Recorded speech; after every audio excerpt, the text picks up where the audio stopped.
Happy Friday afternoon, everybody, and happy 2024.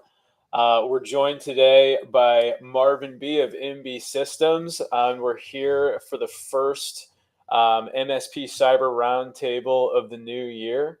Welcome, everybody. How you doing, Marvin? Merry New Year. Merry New Year, man. Merry New Year. You were telling me before we got on that you had a low key New Year's. You got to take a nice relaxing day for yourself with the family. Matt, Yeah. Go ahead, please. Yeah, we December is always so busy. I got to take a trip to the Georgia mountains with the wife because that's where her family is, and then I got to visit my family. And then there's clients always trying to cram in a project, before the end of the year. And we just got to the point where a few years ago I said, you know what? Christmas Eve, I'm done. Yeah. So I go visit the family, come back, the office is closed, and New Year's, we crazies. I love the crazies, man. I love the crazies. Well, we're excited to have you here. We're going to talk about finding comfort with target customers and business models. We're joined as always, or hosted as always by Matthew Fish. Man, how was your holiday? I know you're not a Christmas guy, but you guys do some fun things. Not really a Christmas guy. I'm sort of a Grinch. Although I love the winter. No. But so usually I stay home, do the Marvin thing, and like I'm afraid of the roads, right? On New Year's Eve, like I don't even want to go out for milk, like. Yep. That's usually me, but I went out to a concert for the first time in probably like 10 years. You were partying. Yeah, I did. Went out, had a nice time, got home at like a concert 1 o'clock. On New Year's. Oh yeah, it was a New Year's Eve concert, but nice. like I was not out till 4 a.m. Got home. What was the shtick? What was the music? It was a band called Max Creek. They've been playing for, get this, like 53 years. So. Oh, wow. They got I saw people at the show that I haven't seen in like 10 years. And they were like, oh, yeah, I was wondering if you'd be here tonight. I'm like, really? I haven't talked to you in 10 years. That's so awesome, man. They can feel the vibes, man. They can feel it. Yeah, there's a community there. And then I get home and I look at the news and I'm like seeing this guy who ran into a crowd. And I'm like, oh, shit, God. that could have been my concert. So yeah. I think Marvin's got the right idea. Yeah, it's a good idea. It's a horrible thing that people feel the need to like go to excess all in one night. Yeah, very true. Anyway, that's a downer. That's a downer for the day. Let's talk about good things. New year. We got new cyber stuff happening. We're gonna be talking about our cooking show in the coming weeks, right? We just decided. Yeah, that's right. Yeah, you were telling me about Beat Bobby Flay and how they test him in all sorts of different stuff. So what's your favorite food, Marvin? What's your go-to whenever you're just going for it? I don't have a favorite food. As long as I can recognize it when I see it is pretty much it. So, your basic American cuisine, hamburger, hot dogs, pizza. I mean, those are the nachos, and of course, I mean, I got to throw that in there. Nachos, not so much on the nacho. I'm a big nacho guy, man. I love a nacho. No, and I've had to cut back on the sweets and stuff. So, yeah, protein. Smart move. Very. Seems like we got an excited audience that all had a good New Year. See, we got Carrie here and Mr. Untouchable. Which it's funny YouTube gives you those labels, but should we jump into control of the day? Let's do it, man. Let's make hay where the wind blows. All right, got to click the snowman and.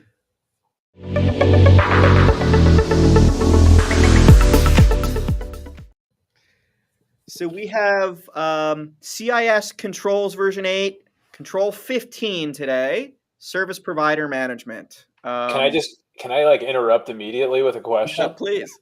So a lot of these have felt really specific, and this one sounds really vague and broad. Like service provider management feels like aren't we? You know, a lot of the folks in the audience are the service provider. What does that even mean? So, yeah, so here's CIS inventing jargon, right?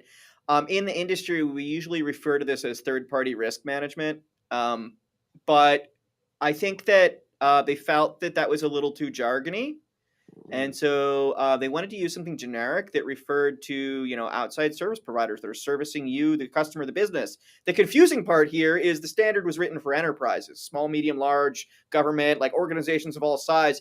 However, if you happen to be an organization that's also a service provider, now you've got the confusion loop going on. What we're talking about here are outside organizations, outside your organization, other service providers that help support your business. And this could be a cloud service provider. It could be your phone company. It's certainly QuickBooks Online. People sometimes forget about online banking. Your bank is a financial services provider. Your insurer. These are all like the not so obvious ones, right? But then the obvious ones of, hey, we got an MSP. Hey, we got a security company. Hey, we got a whatever outside company that might have access to some of your data or systems, or might, failure of their security might impact your security, right? That's what we're talking about here. So, well, to Zach's point, one of the problems is, we as MSPs try to tout ourselves as we're going to help you with that vendor management. So if we're doing that for the client, but then we're also supposed to be doing that for ourselves, conundrum. Yeah, absolutely. I mean, two things here. Firstly, if you as the service provider are supporting your customer doing vendor management, treat yourself as one of their vendors. That's like thing A, right? Like, remember that you're trying to support the customer, right? So whatever rubric you're going to hold to other service providers that you're going to help your customers with service provider vendor management, right? Remember, you are a vendor, right? Treat yourself the same. The other thing is you got your own vendors, right? And like PS, like for an MSP service provider, we all have PSAs, right? Sometimes we call them other things, but we got our ticketing systems, right? We got our RMM systems, our remote management systems.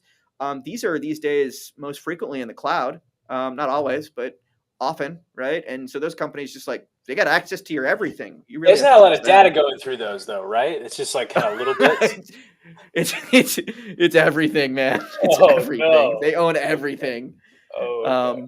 Yeah, I mean, I it's not necessarily regulated data, but the RMM platforms have access to every end customer system that has the regulated data, and the PSA systems have your customer ticketing system, and it doesn't matter how many times you tell the customer don't put like this confidential data in the ticketing system, they're going to do it anyway, right?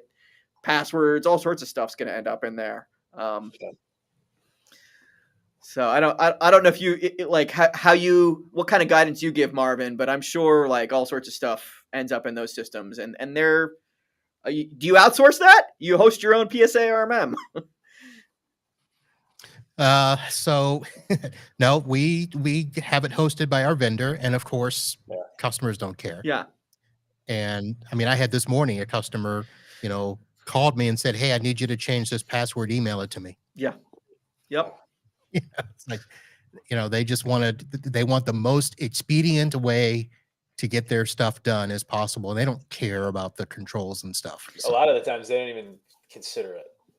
Should we go through this quick list here? Let's do it, man. So for all CIS controls, they have sub controls. In this control, they 15.1 through 15.7. And they're split up into 3 groups: implementation groups 1, 2, and 3. And implementation group 1 is for absolutely every organization on the planet. CIS, the Center for Internet Security, says every organization on the planet should be doing 15.1. to stop cyber attacks. IG2, implementation group 2, is for organizations that have, if you got a custom business application, if you're a very small company but you have some regulated data, you might be an IG2. If you have your own IT staff, you got your own servers. Basically, if you're not running like shrink wrapped Office 365, right? And if you're doing anything beyond that, you're probably an IG2. But there's IG3 too, implementation group 3, and that would be for your organizations that absolutely cannot afford any type of security failure.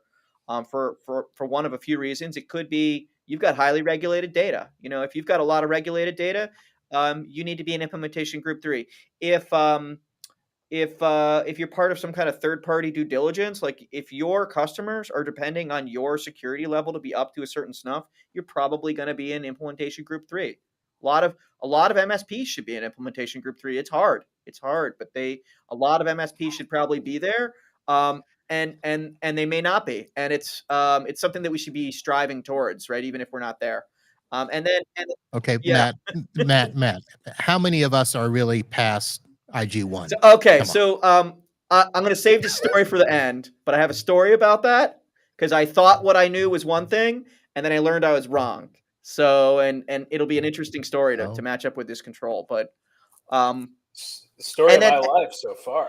And then the other category that needs to be in IG3 is, people think about security failures, but if you may not be as regulated as maybe you should be.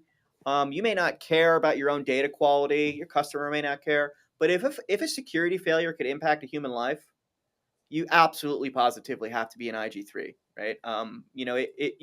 From a due care perspective, you need to be doing all the commercially reasonable things, and that means being in IG3. Now, I'm going to shoot through the list, 15.1 through 15.7.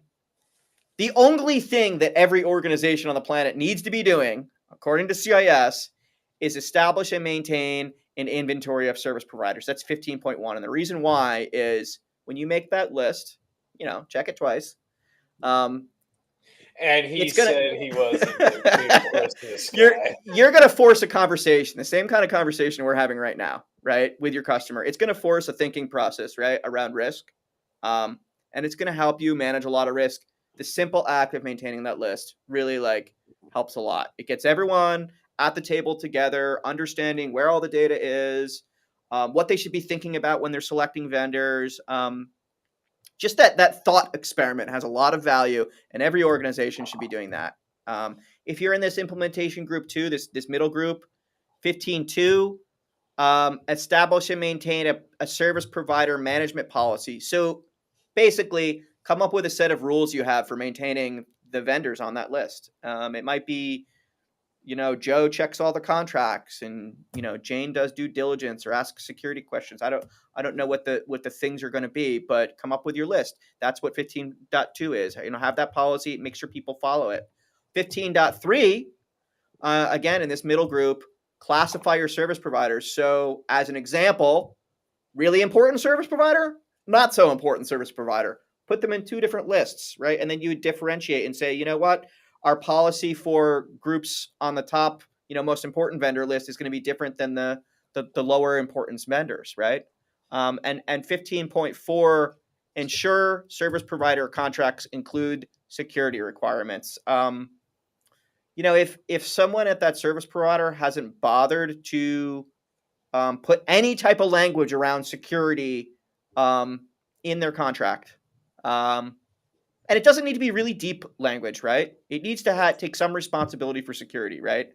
If they haven't even done that, and you think that there are security requirements that perhaps they should legally be responsible for, you just need to really think about how deep those security assurances you're getting from that vendor really are, right? Like if it hasn't reached legal, right? How far do you think that conversation has really gone? No lawyer ever said, let's not put verbiage in for that, right? Lawyers bill by the word, right? So if it's not in the contract, that means the business owner hasn't even talked to their lawyer about it. Is what that means, right? Which is not a good sign. So that's the middle stuff. You guys have questions here or observations before we jump into the advanced stuff? I want to just sort of throw one thing out there: classify, and like you make your list, and then classifying and ranking them. Like, I'm a pretty process oriented guy. I grew up in the restaurant world.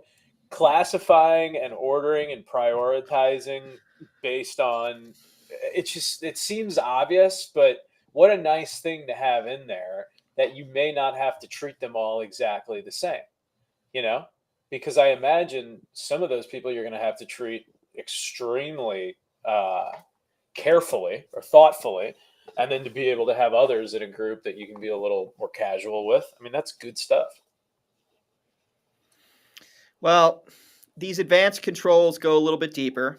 It's not hard to understand. It's deeper from the perspective of time involvement. It's one thing to check your vendor on the way in, right?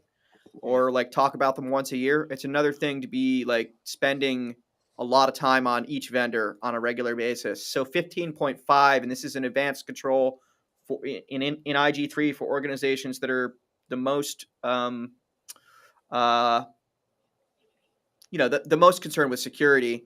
Assess your service providers. Come up with some methodology. Score them. Ask them questions.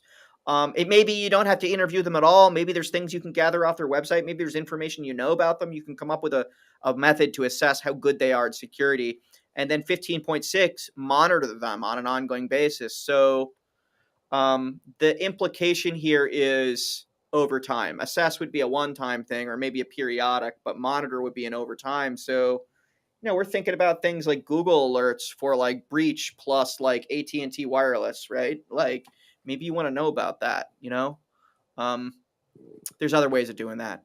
And then 15.7, when the vendor's on its way out the door, is there a decommissioning process or checklist? Like, do you know that they destroyed your data? Do you know that you even told the vendor that they're not your vendor anymore? Because depending on the nature of the vendor, they may think you're still their customer, even if there's no dollars changing hands, and they may be holding on to data about you that you don't want them to hold on to. So that's the list. I'm ready to tell you the story if you guys want to hear it, because we work with a lot of service providers, and you asked Marvin, what did you say? You say how many of us are really ready for? Ask it again. Well, the question is, if you look at the list and you just simply get to IG1 15.1, how many of us are actually even there? It's how many of us have a list of our own vendors? We know who we pay. Do we all? But then Do if we you're all talking know about who it we from, pay? well, We hope we all know who we pay. we hope we should, Yeah. but there are MSPs that go back and, I didn't realize I was still paying for this service. Yeah, that happens a lot. Yeah. But the bigger question is, if you're dealing with a customer, I mean, how many of us really have a list of, or help our customers with a list of all the vendors? I mean, we're barely what we're supposed to maintain. So that was the premise of the question anyway. Yeah. And I think specifically he said, how many of us are past IG1? Yeah, I have a theory of CIS control deployment that I'm gonna pose it out there. And this hasn't been in public yet. Okay. Oh, you're riffing to that. IG1, CIS IG1, I think, is the hardest thing for MSPs to deploy because it's boring. It's really, really, really boring. Okay.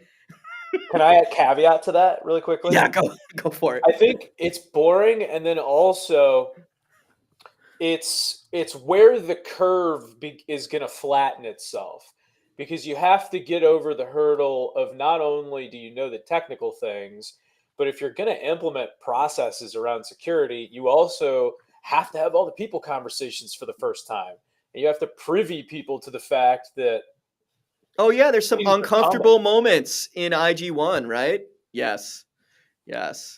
But then when you do that stuff, you get to do IG2, and the thing about IG2 is it's full of like the things that technologists love the most. It's like all the sophisticated like gadgets and like features that are in all your platforms. You get to go and configure all the things and feel really good about yourself at the end. But the reality is, if you haven't done the IG1 stuff, while you may have done a lot of configurations, you haven't really made things more secure, right? Because those things are both required together. Like IG2 to create security value fits on top of IG1. And then IG3, and I think most MSPs know this, it's expensive. When people say security is expensive, they're really talking about that stuff in IG3. Not everything's universally expensive in security, right? And IG1 and 2 are mostly right in MSP's wheelhouse, or should be, and cost effective, you know? So that's my theory of CIS control easiness. But the story I wanted to share, Marvin, is I've been working with a trust mark, the CompTIA trust mark.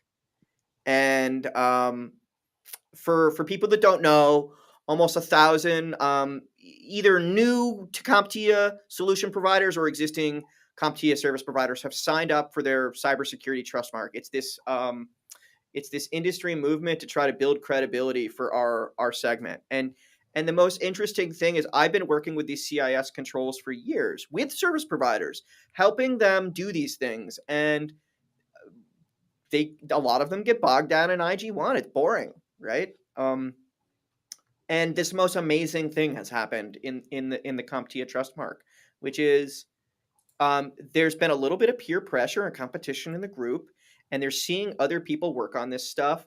And it's amazing that people can like hammer through. They can go from like almost nothing, Marvin, right? Like half of IG1 or something like that, right? And they're getting through, you know, not every control is maybe perfect, but they're getting through like all of the CIS controls in 2 or 3 months, putting in like a few hours a week. And it's all just about consistency and focus and doing, you know, the things in the right order. And it's not impossible, nor is it out of reach for most service providers. It's just, it's a lot, right? It's a lot the first time you go through it. Anytime you start a journey, it's a lot. First Yeah. time you go to the gym after not going to the gym for years, you're in there just like, oh, and it's the Yeah. same thing. So anyway, that's my story. And so here's the thing I was wrong about, right? I just thought, you know what? Maybe MSPs shouldn't be shooting so high. Maybe a lot of them shouldn't be shooting so high. Maybe they should be just focused on getting to that IG1 level. And what I realized was, no, most MSPs, they really can climb this mountain. They just need the motivation. They need to see that it can be done. They need to know that like these 150 things that are each like individually doable are all doable together if they just, you know, split it out over time and work on it, you know? I think So that's one the of the thing I was things wrong that, about. well, I think what you said in the fact that IG1 is boring, I think it's more than that. I think it's IG1 is tedious. Yes. Worse than boring. That's really more what it is. We, you know, we want to get to the 2. We want to be able to implement and play with the gadgets and do all that stuff. Nobody wants to do that tedious, mundane work. And that's where I think we are in almost everything we do. Everybody wants the, you know, the glory stuff without putting in the work. And you got to put in the work. You got to put that baseline of IG1 in order to substantiate and validate this is why we're doing IG2, because of all the stuff we did here. Well, if you think about building a house, you wouldn't half-ass your foundation and then be like, look at how great the walls are, you know? Because I don't think that's going to pan. I mean, or these 3 walls are. Yeah. All right, but if you watch HGTV, you see a lot of times where people renovate. Take that 4th wall out. Yeah, they renovate because they want to see the beautiful things. They don't want to spend the time and money on stuff that people don't see. It's true. Yeah. Very true. Well, should we transition on over to comfort target model? Yeah, I mean, this is stuff that like Zach and I are, you know, we're in vendor land, right? We're like, you know, we're not the evil empire, but we're clearly on the other side of the line from. I'll see them later this month. We're selling the products, guys. We got our sales targets. We're, you know, anyway, but you know, we think about this a lot. This idea of understanding who our customer is and finding the right customers for us and becoming the best solution we can for the customers that need a solution that doesn't exist, or that we can be the best solution, and then figuring out the best way to work with them that works the best for them. And we use terms like ideal customer profile. It's like a marketing jargon. And then for sales methods or sales engagement models, we talk about predominant business model. But I think people talk about niche, finding your niche, right? Targeting your customers, finding the right customers, targeting a vertical. Some people talk about horizontal or vertical targeting. And so, but this stuff matters just as much for service providers, for MSPs, right? Like if you're selling to the wrong customers, you're either not going to get the customers, right? Or even if you do get the customers, it's not going to be a great outcome. They're not going to be happy. You're not going to make money. You're not going to be happy, and all of the above. So Marvin, you've been around the block, right? And you just said you had your best year ever. So I know that we've talked about, like, you're happy with this business you've built, right? Like, you feel good in your career, right? And Yeah, I do. you know what value you're bringing to the table. And I think a lot of our service providers that we talk to, some of the people watching right now, they're earlier, maybe they don't know what their niche is yet, or maybe they haven't chosen one, or maybe they don't realize how important that is. Talk to us about your process of, like, you didn't start out, I presume, with the same customers you have now, right? Maybe like a couple of them, but what's Actually, your a journey? few have stayed. Yeah, I still have customers back from the 90s. It's amazing. They're about ready to retire, but it is happening. Oh man, I that think felt weird. Hearing you say 90s and then retire just put me in an interesting place in my own calendar. Keep going, bro.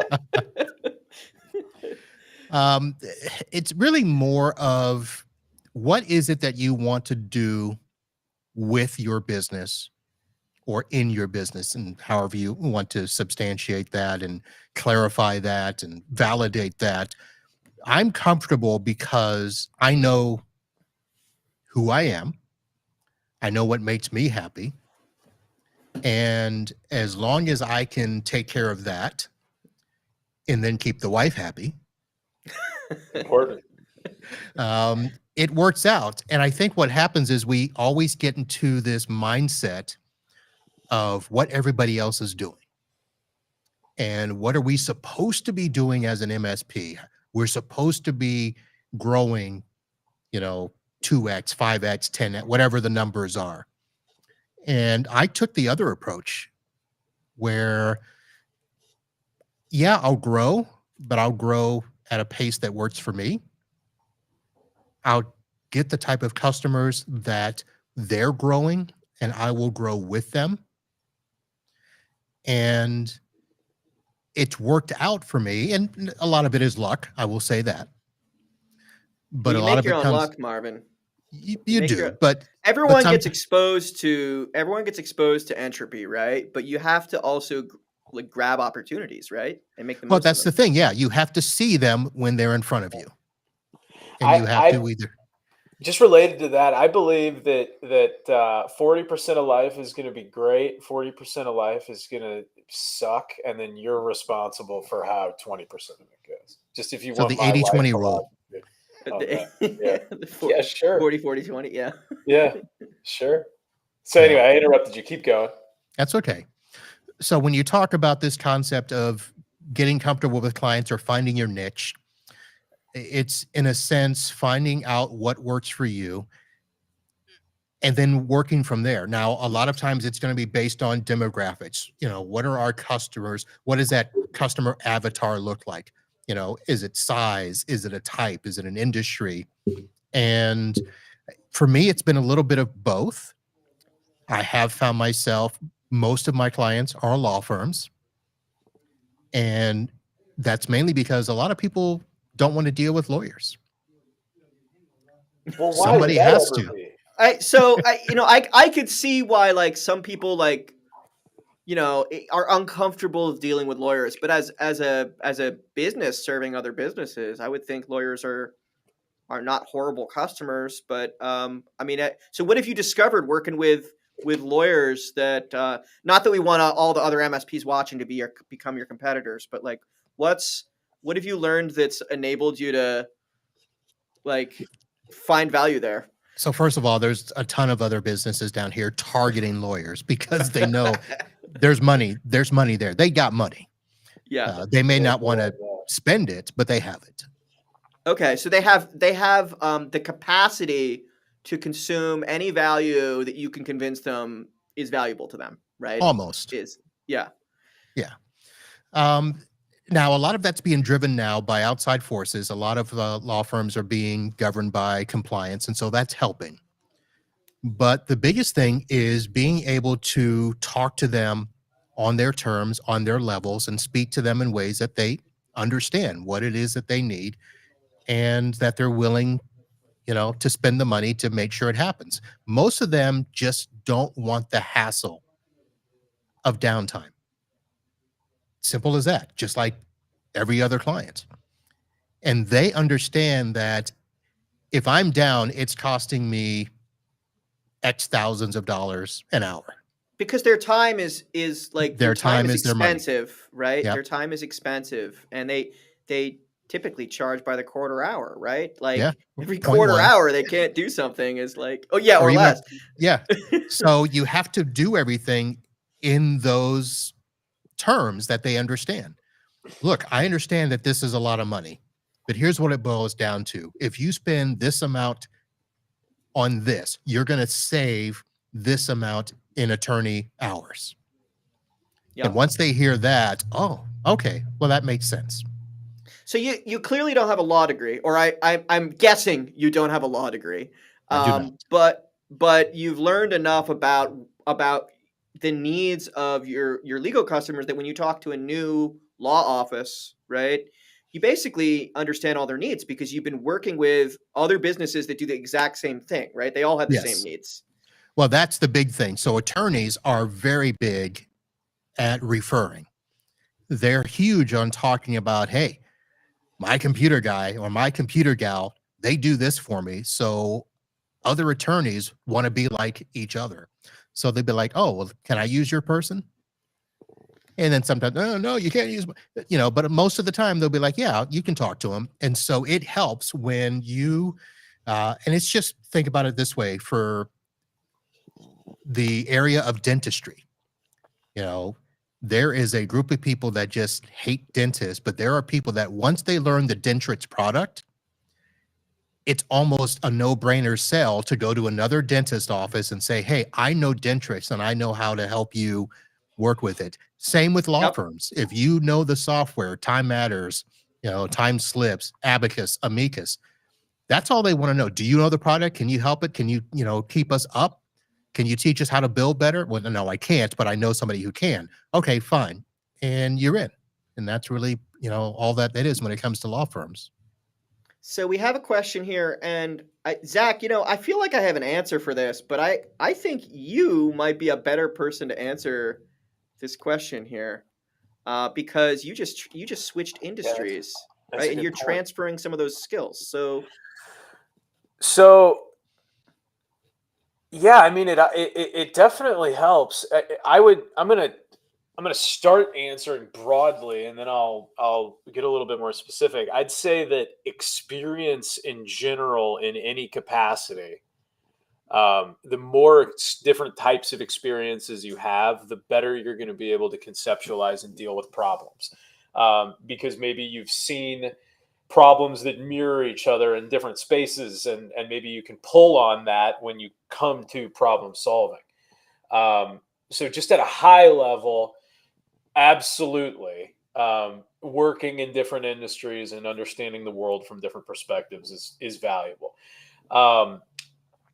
Understanding it outside of the technical capacity, Matt and I actually have a ton of really great conversations about this, because the end clients of service providers, of you guys, are folks that aren't necessarily inherently skilled technically.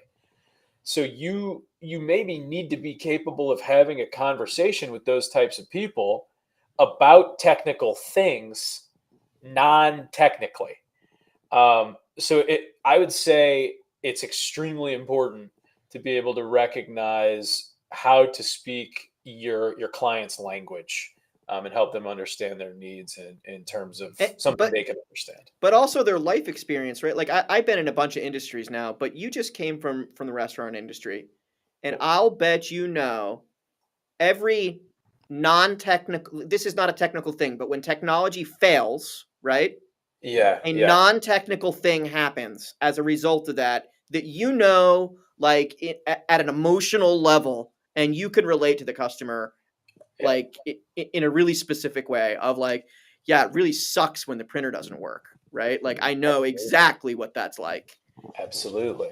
And that connecting with your client at an emotional level, it does two things. One, it allows them the understanding that you're a human too, that maybe could possibly get their experience, which is really important because if you're expecting somebody to help you solve a problem, if they're not able to conceptualize you in your space, that's spooky. But then the other piece of that is you show them, hey, I'm a person, but also I'm thinking about you deeply enough that here's a solution, maybe. And I think that we're a community species. We want to pick the vendors, we want to pick the service providers that make us feel like we're safe. Because if we're wasting our money, that's not safe. Yeah. And Joe raises this point here, and I'm curious what you think of this, Marvin. So he says it's not just important to understand the non-tech, you know, experience of one of your customers' businesses, right? Like, what is their life like in their business? What are their concerns? It's not just because you're trying to get the client, it's because actually knowing those things is how you deliver the value, right? Like, it it does no good to solve a technical problem that they don't have or they don't know they have, right? Um, unless it's something that's going to sneak up on them later, right? Like you need to know like what really matters in their business, right? To really provide something they want. Yeah, and I think that in terms of, and I'll just use myself because when I can talk to other attorneys and they're telling me the stuff that they're fighting and dealing with, I can say to them, you know what? I just went through that with another firm and here's what they did. And now they could care less about the tech. They want to hear, how did that other firm deal with this? And, you know, some of the times it has nothing to do with tech. It has to do with employees. It has to do with that sort of thing. I had a conversation with somebody that, we're trying to deal with, remote users, not as a tech. It's how do we make sure that the remote people are really working remotely? It's that sort of a thing. And having those conversations from a non-tech standard, but in a language that they understand, I wanted to sometimes ask it's a you difference. I wanted to ask you a question related to the topic. Obviously, you consider when defining what vertical you want to target as a service provider, you consider what your skills are. In your process, how much did you consider what your team was good at, or what the people as a part of your organization were capable of when you began to consider how you wanted to grow your business, how you wanted to target? I'll be honest, in the beginning, we didn't. I mean, just like everybody else in the beginning, you're like, you give me what business I can get and I'll figure it out. Of course. But as you go along and you start to define, here are the things we have done. Here's what we're good at. Here's what we're not good at. Get rid of that crap you're not good at. Why? Tell Or everybody sub why. it out. Why do you get Why? rid of it? Yeah. Because you spend so much time spinning your wheels. And in my case, I feel like a lot of times it's a waste of time. It's a waste of resources. If you can't find somebody to do it right, don't do it. And don't try to make yourself do it because you're taken away from all the stuff that has worked and gotten you to where you are. Just like we talked about football, as the analogy. When you get to the playoffs, do all the stuff that got you to the playoffs. Don't try to start throwing in these other wrinkles. And if you're a passing team, don't try to say, hey, we're going to run the ball because we Playoffs saw isn't the somebody. time to figure that out, huh? Right. And I think that's what happens a lot of times is we'll take on a client because we like their size or we like the potential. And then we get in there and realize, ooh, this is not in our wheelhouse at all. And unless they're paying you a boatload of money to figure it out on the fly, you're wasting your time. And at some point, both of you are going to get to the point, yeah, this didn't work out. Yeah, so I it's been some years now, but I ran a service provider, and I the way I targeted was I looked at I mean the longer story maybe doesn't matter here, but the way we targeted was we were really good at like Linux, Unix, like underlying business systems, right? Those core enterprise systems. And we were not particularly good or strong as a team in, the enterprise management suites, the managing the Active Directories and the group policies and the endpoint software. And for that matter, we didn't have the people to go out to deal with those things. And I knew very little about print technology, right?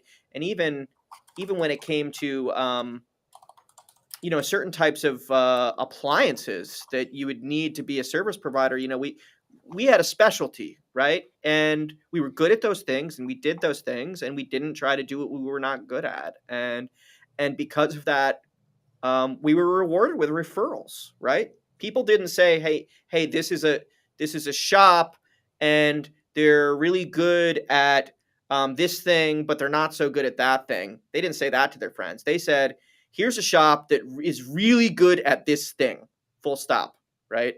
And it'll get you not just happy customers, right? But it'll get you more customers. So More customers is great. Let me turn the question back on you guys. Oh. In terms of, we as MSPs and how we evaluate and take on customers and stuff. How do you guys do that with us as MSPs? That's an interesting question. So, I mean, we recook this all the time, okay? Okay. So What a safe start. I'm gonna just tell you guys how we do it. I'm gonna tell you what's happening in the kitchen, okay? So we right now we've divided our incoming partners into we do look at customer business modes, right? Like what kind of business they're in, what's their predominant business model? Are they doing managed technology, or are they just doing advisory, like advice, right?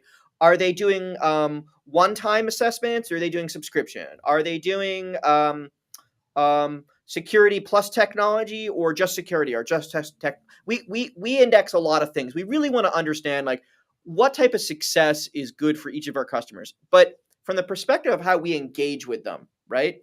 We actually have different engagement models on our side.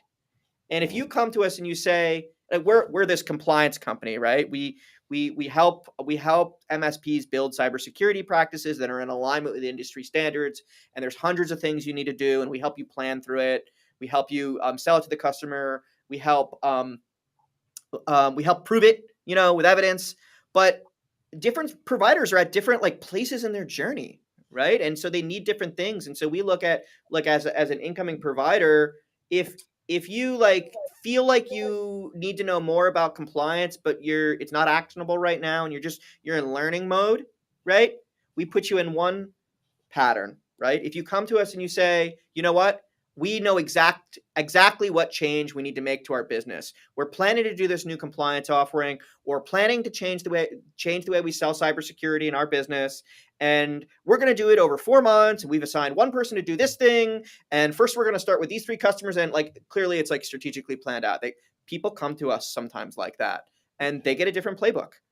And I'll tell you the one that the largest group though are the people that come to us and they say, I've got a customer, the fish on the line, right? This customer needs a thing and they need it yesterday, right?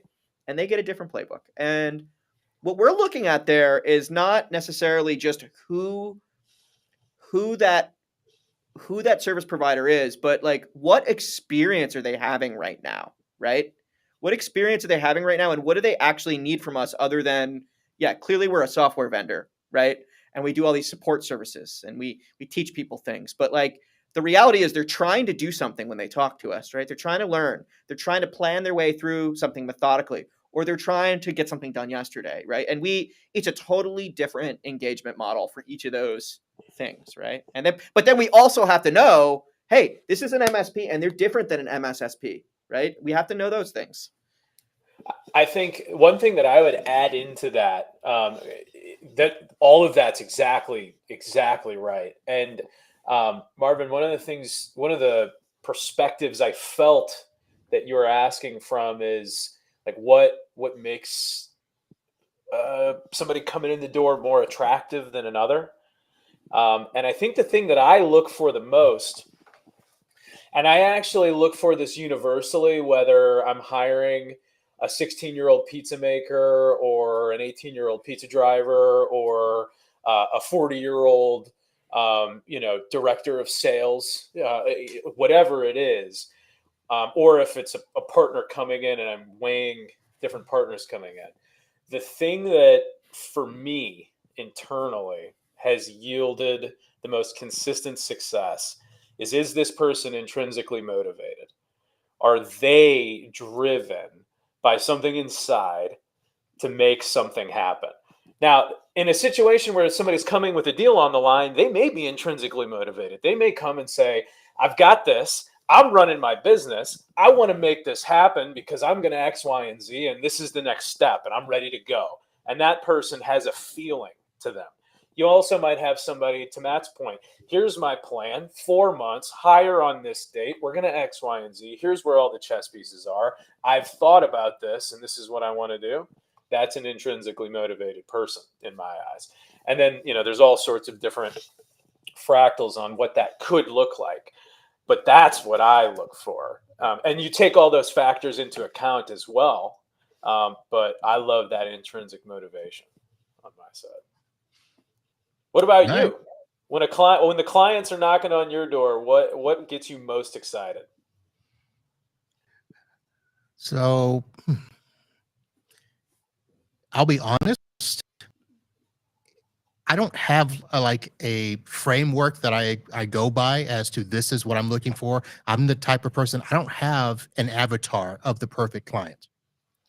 I have certain criteria where I do want them to be of a certain size. I do want them to have a certain type of network. I need to have something that they're going to allow us to assist them in managing their network. There are some deal breakers where if they say to me, we just want to be able to call when we need help. No, sorry, that's not us. And I remember when I was an MSP, there were other criteria that were less important, but I had one unflappable criteria for taking on a service provider client when I was an MSP. It was, I get the call or someone answers, however the connection is made, right? First conversation. Or maybe it takes 2 conversations to figure this out.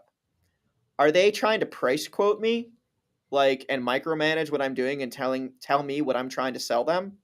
Or are they allowing me to tell them how I'm going to solve their problems and how fast I can solve it and how much it's going to cost? And it's not that I don't want to price compete with my neighbors, right? It's that if we're in a race to the bottom conversation, right? It doesn't matter how low I price things. I am not going to be delivering substantial value, and they're not going to be happy with me. I could be the cheapest product on the block, cheapest service on the block. If they're cutting everything down to the bone and they're not talking about what problem we're solving and why we're solving it and how it's going to make their life better and why it's valuable and how it's going to make their business better and how maybe I'm going to make them more money, right? If we're not having that conversation and we're talking about percentage off of some firewall or switch or how much a laptop costs, it's not going to be a rewarding situation for either of us. And that was always my first customer criteria. And I feel bad for those people that don't know, those business owners that don't know how to talk about their own business and their own needs. Because So let me say that I have done that in the past, but I've learned to let them have those thoughts and just stick to the points of here's who we are.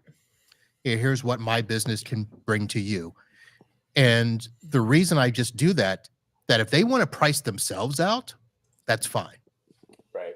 I'm not going to price them out. This is who we are. If you're not here, you might be in the future, because I have had customers that have come back And I have a customer right now. They're not fully on board yet. We have now gotten into we're co-managing, although it's always about the money, right? Well, you need to be reasonable when you price things, right? It needs to be the Well, right yeah, I offering mean, for the right customer, and you can't be you like do. gouging them, right? You do. But I mean, my second biggest client right now is a customer who told me flat out, we're never going to spend this much on IT. And they would, boom. And I'm like, all right. And then certain things happened over the years that brought us back together. They're now my second biggest client. And, we're expanding an office for them now. They are at a point where the attorney, the managing attorney, tells his office manager, whatever Marvin says, do. Yeah. Now, So you're the I trusted understand advisor.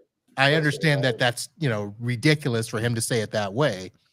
But we're at that point where money's not really the issue.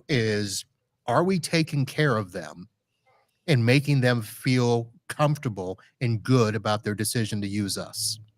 Well, and money is not the issue because you're fair to them, I presume, that they would Yes. notice if you weren't. Right. So, Yeah. yeah. I've they had trust clients you, tell you me, built that. you need to Yeah. charge us more. And I'm like, Yep. all right. No problem. So the reason I asked the question to you and put it back on you is because there are times where we as an MSP would like to know what is it that the vendor is looking for outside of how many endpoints do you have Yeah. as you're trying to calculate.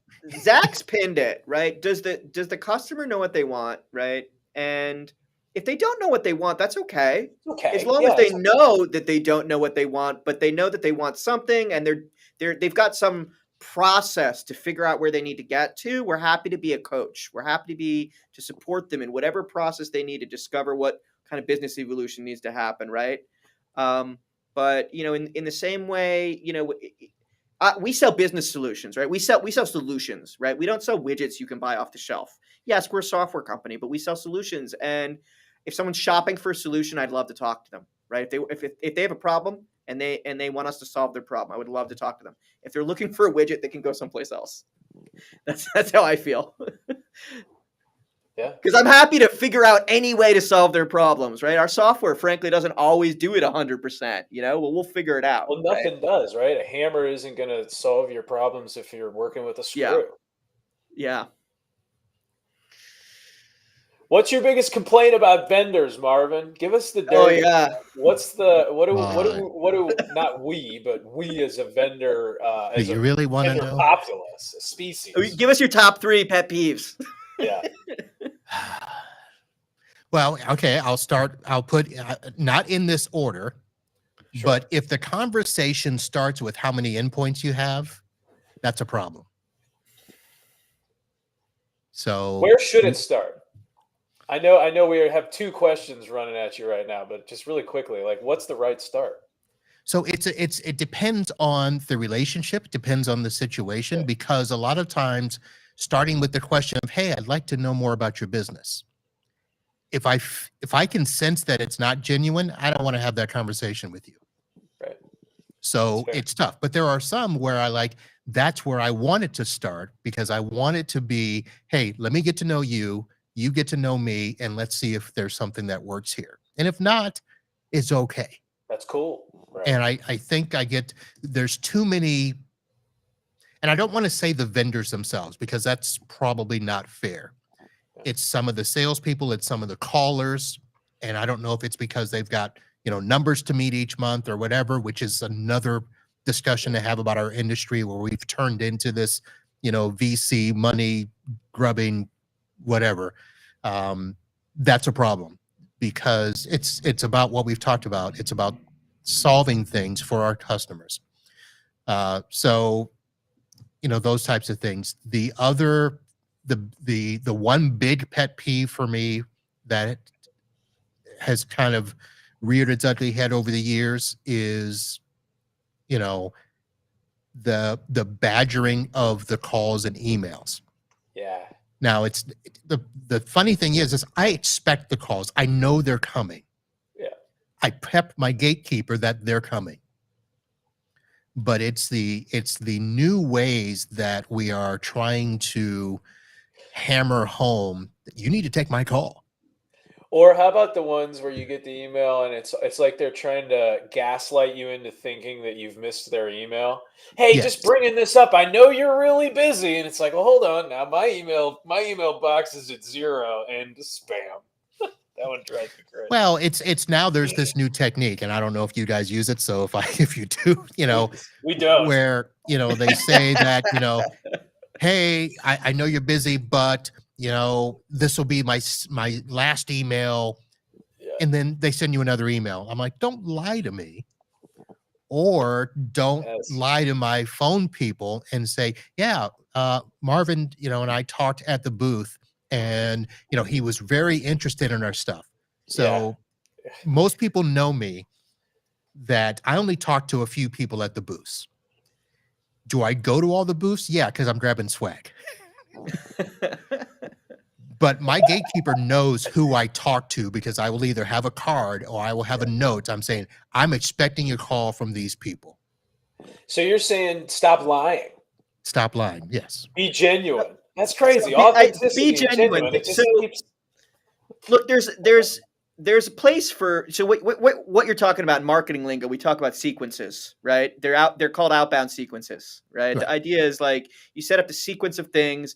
You do this, then you do this, then you do this, then you do this, and then you assign the sequences to like a pile of people, and they do the things, and they don't even know what they're doing. They're just chugging through the tasks. And I think actually there's a place for that in genuine relationship management, but the important thing is to be genuine about it. Because if your goal as a vendor is to maintain contact with someone that that like there's a genuine connection here, and for whatever reason things didn't line up, and that in the future things may ripen, but there's something about that client. They're not like a line that you got out of a phone book. Who reads? There's no phone books anymore, right? The yellow pages. Those don't exist either. Those either.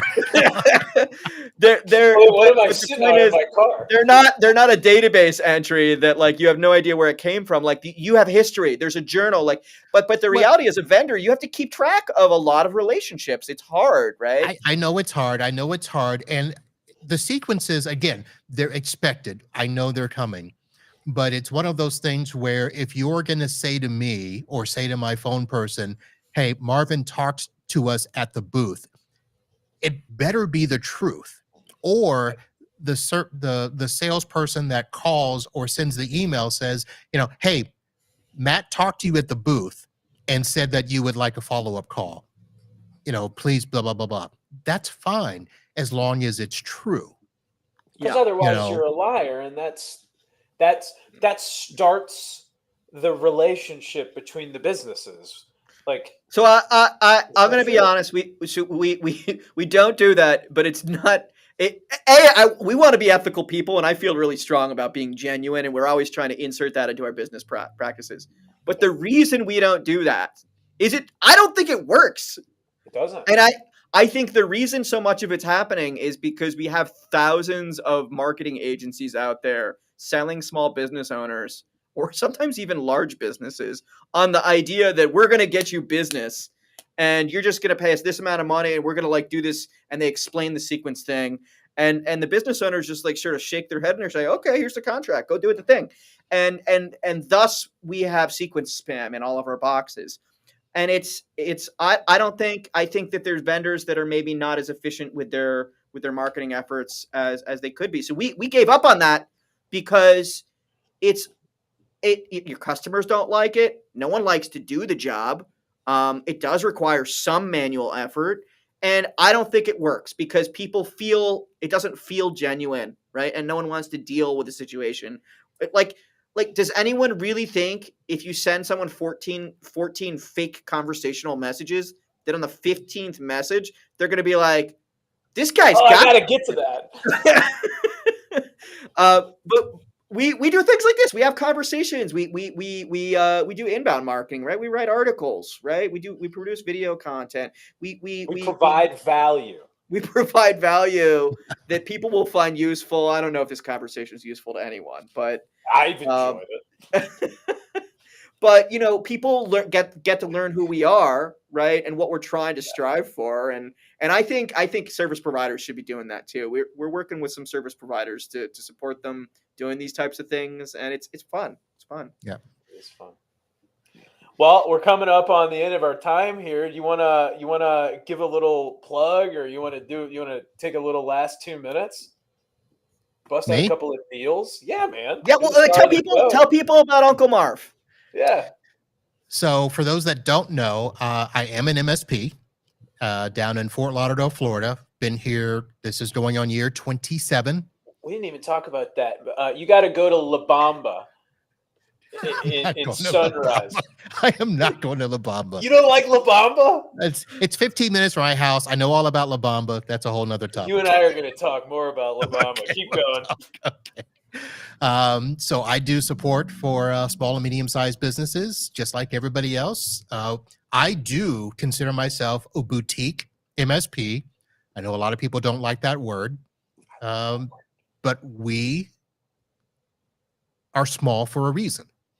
And we believe in the authentic, awesome support that we give our customers. And I'll leave it at that, because the second part of my 2-minute spiel, I will say, is I also host Uncle Marv's IT Business Podcast. The show is designed for IT business professionals, and we talk about how to, grow and run your business better, smarter, and faster. And we do everything from interviews just like this to tech stories. We help each other out, and check it out, itbusinesspodcast.com. Awesome. Cool. I know I had fun with the holiday episode. Got to chill on the couch, and anyway. I already did the Fort Mesa pitch in the middle, which is like against our rules to even do our pitch in the middle, but we did it anyway. Him under the table. Nobody can see. Yeah, but it wasn't blatant. Dial us out, Zach. All right. Happy New Year, everybody. Uncle Marv, thanks for joining us. This was a blast. Enjoyed our conversation around finding comfort with your target market. Next week, we're going to be having a conversation around zero trust in the private cloud. We are having folks from Appgate join us. It's going to be a fun conversation. Looking forward to another year of providing some educational insights to everybody. If this is your first time checking out the MSP Cyber Roundtable, make sure to like Fort Mesa on LinkedIn. And if you want more educational content, we do have a YouTube channel that you can get lost in and learn everything you need to learn. So happy Friday. Have a great weekend, everybody. And we will see you next week. Holla. Holla.